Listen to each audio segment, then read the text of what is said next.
Cambridge IELTS 4 by University of Cambridge ESOL Examinations. Published by Cambridge University Press. This recording is copyright. CD 1. Test 1. You'll hear a number of different recordings and you'll have to answer questions on what you hear. There will be time for you to read the instructions and questions, and you'll have a chance to check your work.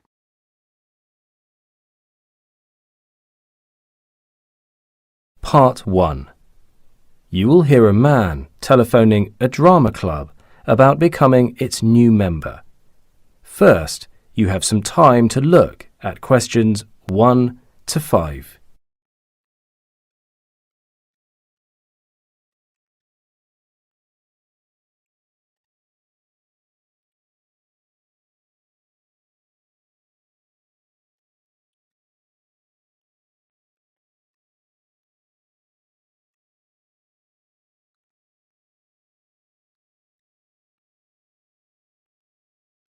Now listen carefully and answer questions 1 to 5.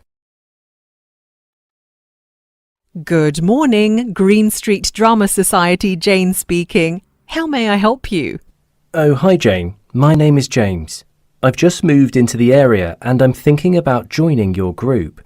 My friend Arthur Jones, is one of your members and he recommended that I join. Oh, that's great. James, we're always looking for new members.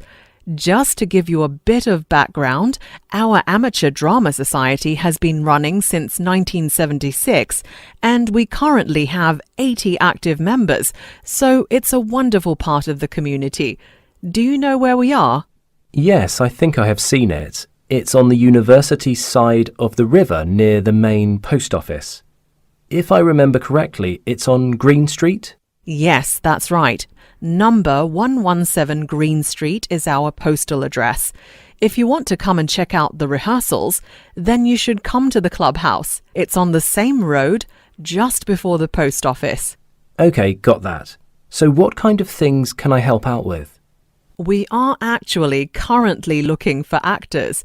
Oh, and male singers. We already have 3 female members in the group. That sounds interesting, but I'm afraid that I don't have any experience in acting. Oh, that's okay. No experience is needed, because we will give you the necessary training. We are thinking of staging Hairspray as our musical for next year. Are you more interested in acting or singing? Well, I would like to do acting. Most recently, my friend played the role of Harry Bright in Mamma Mia. That was with the Footlight Players in Brighton. It was great fun. That's great. Oh, right. We also need people to lend a hand by running errands from time to time, mainly picking up props and costumes. Can you drive? Yes, I've got a full license and I have my own car. That won't be a problem. Fantastic. What else? Oh yes, I nearly forgot. When are your meetings held? On Thursdays? No, we used to have them on Thursdays. Now we meet on each Tuesday at 7 p.m. Oh, I thought my friend Arthur said Thursdays. Yes, that was actually for last year, and we usually close for our summer break for a few weeks in August. So our first meeting isn't until the 6th September. OK, I will keep that in mind. Before you hear the rest of the conversation, you have some time to look at questions 6 to 10.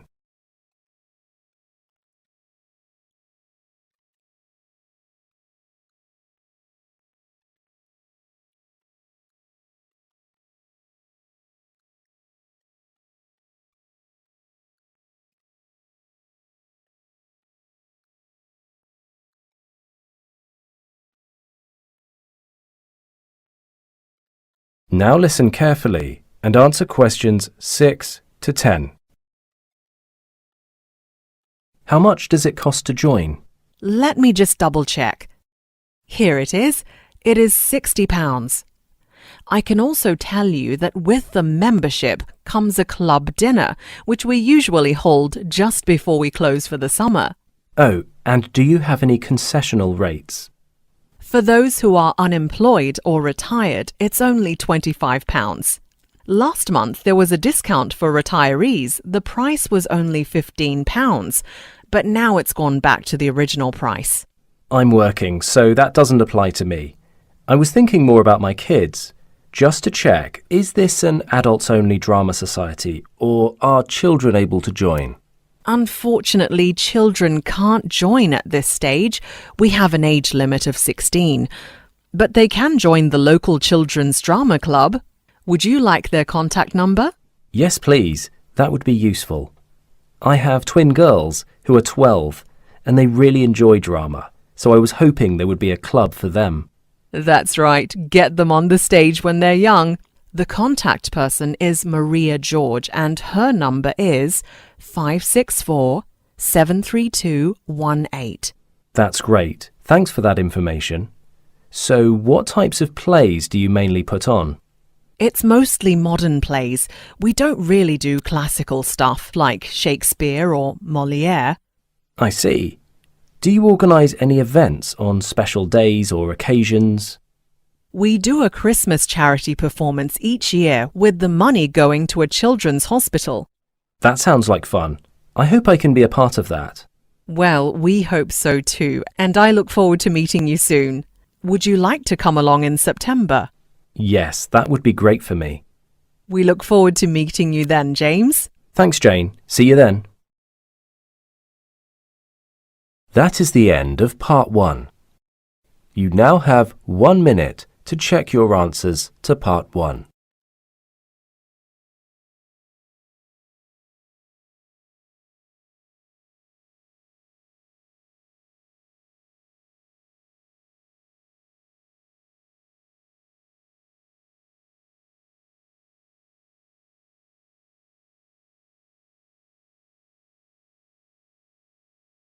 You will hear a railway station staff member introducing the activities that passengers can do while waiting for their trains. First, you have some time to look at questions 11 to 15.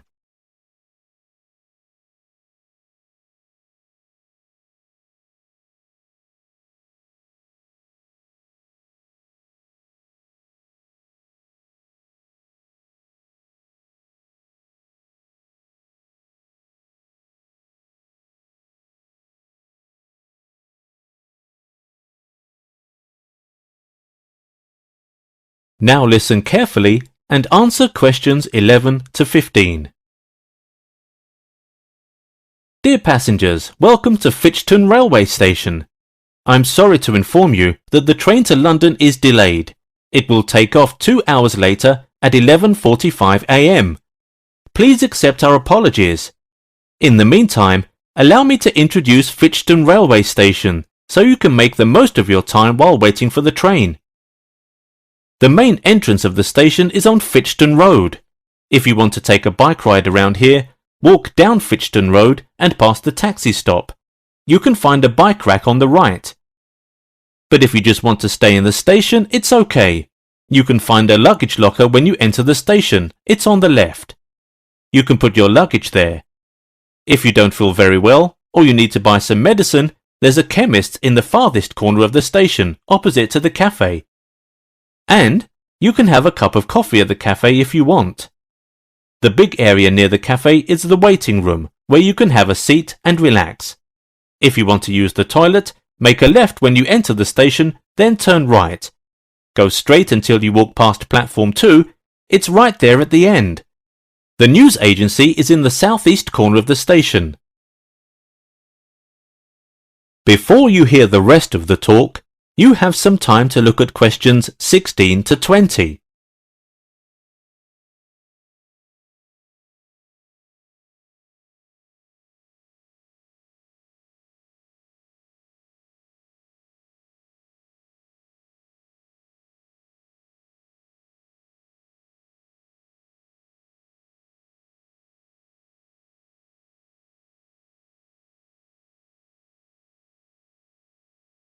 Now listen and answer questions 16 to 20.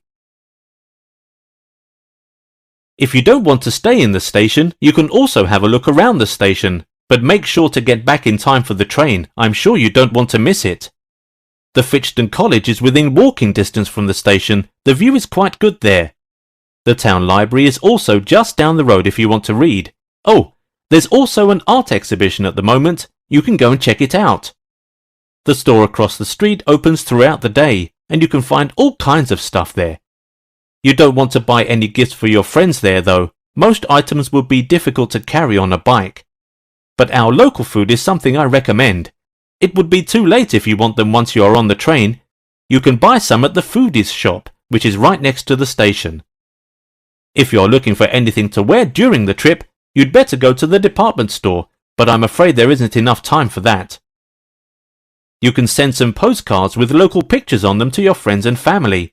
You can buy them in the community college which is near the museum. The old cinema behind the museum cannot compete against the new theatre in the shopping centre, so the current owner plans to make it an accommodation block instead. In the back of the train station you can see a statue of Richard Travolt, a local government minister who is famous for completing a lot of construction projects in our city. Again, I'd like to remind you the train will leave at 11:45. Please get back in time, and I hope you enjoy your time at Fitchton. That's the end of section 2. You now have half a minute to check your answers.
Section 3. You will hear two students called Tom and Bella attending the third meeting of the after-school club. They are talking with their professor about the furniture company. First, you have some time to look at questions 21 to 26.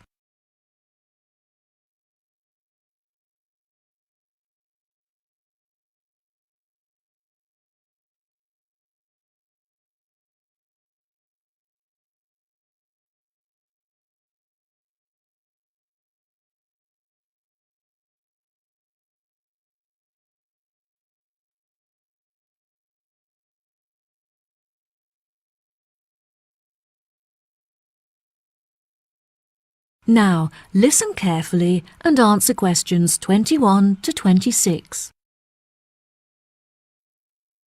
Before we start, Tom and Bella, thanks for coming in today to talk about the key case studies that will help you to understand your classwork better. Now, I hope you've read the notes I gave you last week on the furniture company Willows, as this will be the focus of our discussion today. Let's begin. Who can tell me what the current focus of the company's business is? The company used to be very large, with many retail outlets across the country. However, since the recession, there have been fewer people spending money on furniture, and so the company was forced to close all of its outlets, and now only operates online. Well done, Tom. Bella, can you add anything?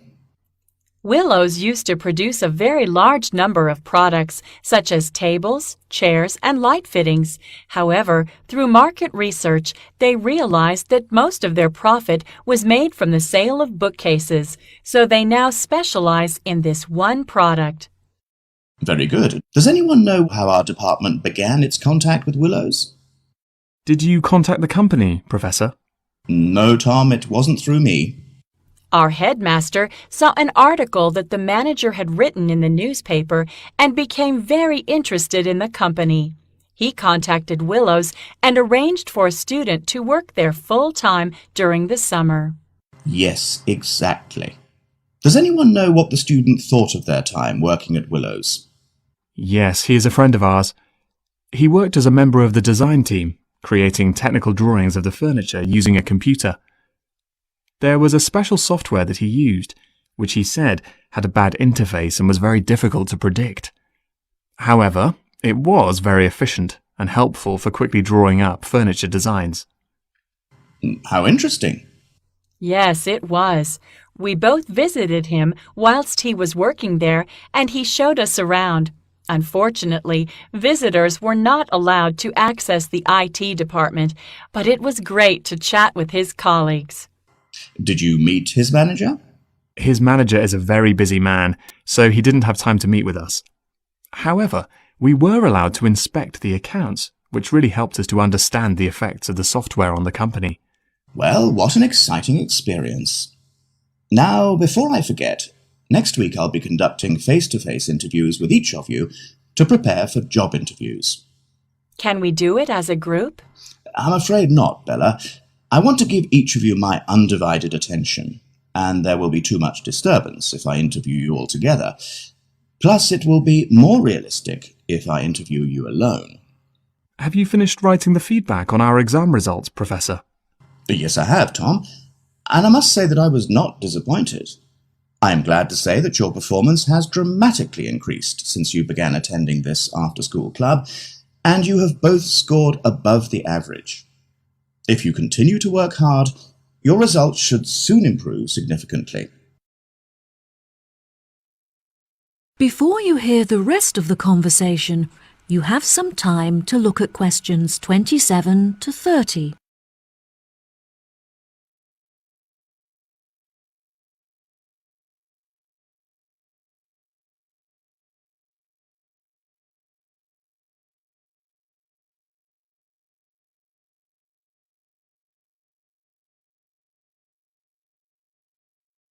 Now, listen and answer questions 27 to 30.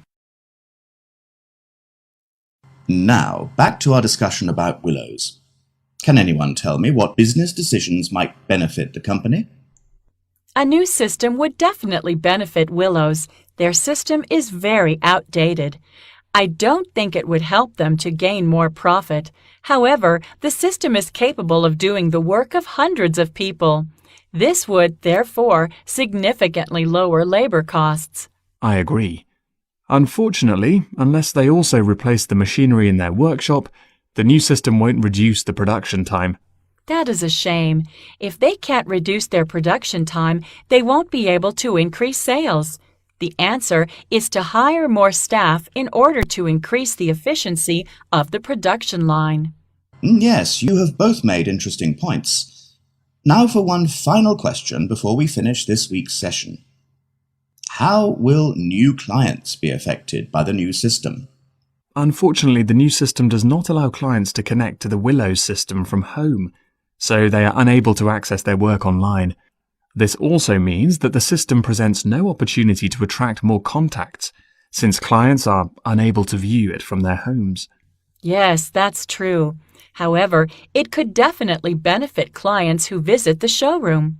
The system is very interactive and allows clients to easily browse the furniture catalog, which will save them a lot of time. It's a shame that staff are still needed to guide clients through the online system, as it means that no savings can be made in labour costs. I think the major benefit of the new system is that it enables staff to design the furniture in front of the client, which allows them to get a lot more involved in the design. Bravo! You've both contributed fantastic points to our conversation. That concludes our session for today. I'll see you next week. That is the end of section 3. You now have half a minute to check your answers.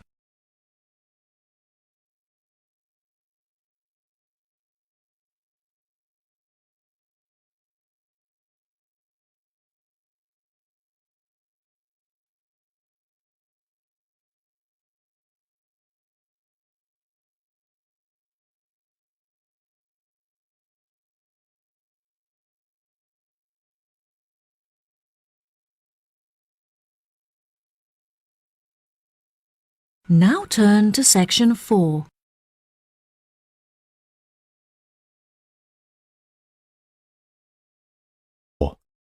You will hear a lecture about how carbon dioxide is produced from food and what are the effects of the emission problem.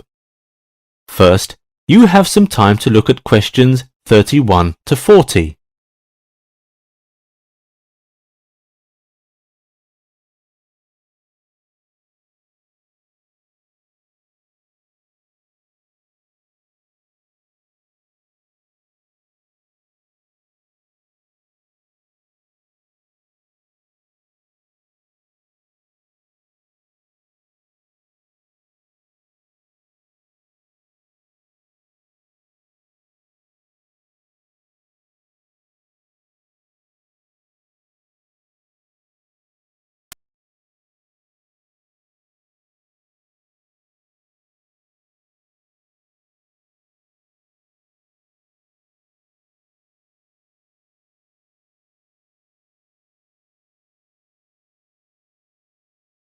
Now listen carefully and answer questions 31 to 40. Good afternoon, thanks for coming to today's lecture. In the last few decades, the environmental impact of food production and consumption has become one of the greatest concerns. When we look at what we eat and how we produce the food, we can find extensive evidence for how we damage our environment. Greenhouse gas emissions may come from livestock such as cows, agricultural soils, and rice production.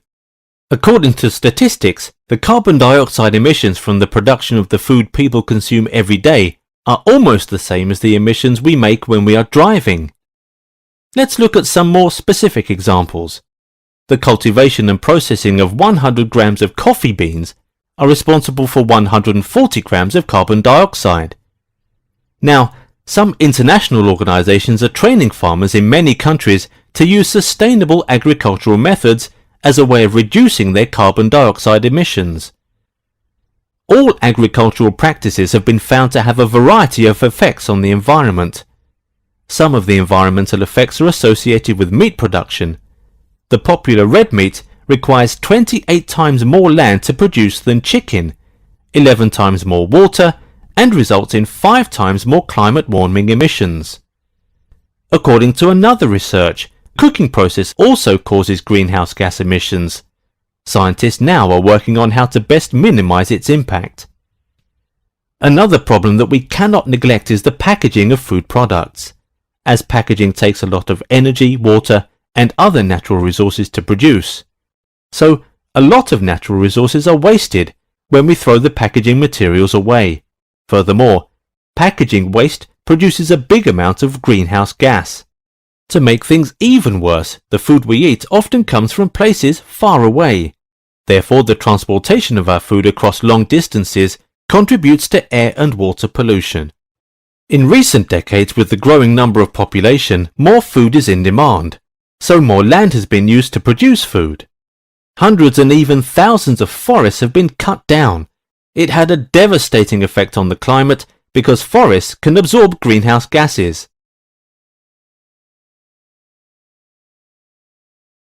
People in different parts of the world apply various kinds of farming practices. In most countries, cows and other livestock are kept on the farms, while in some countries they are kept in a restricted area on a mountain, but they all contribute to the carbon dioxide emissions. And for animal agriculture, the problem can be more serious because the livestock need food all the time. In America, cows eat an overwhelming amount of corn and soybeans each year. In order to create a better world for us and our future generations, we should adopt sustainable agriculture. The goal of sustainable agriculture is to meet the world's growing demand for food at the present without affecting future generations. Every person involved in the food system, growers, food processors, distributors, retailers, consumers, and waste managers, can play a role in ensuring a sustainable agricultural system. There are many practices commonly used by people working in sustainable agriculture and sustainable food systems. Crop growers may change their food production methods to prevent pollution, although some other areas of agriculture are very hard to change, such as fishing. Consumers and retailers concerned with sustainability can look for foods that are environmentally friendly. However, sustainable agriculture is more than a collection of practices.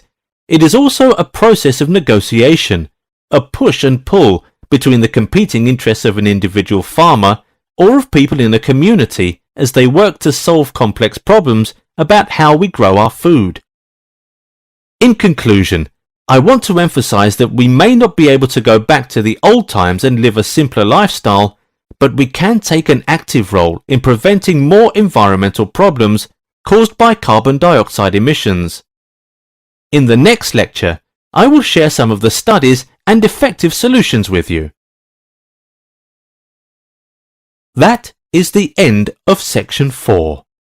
You now have half a minute to check your answers.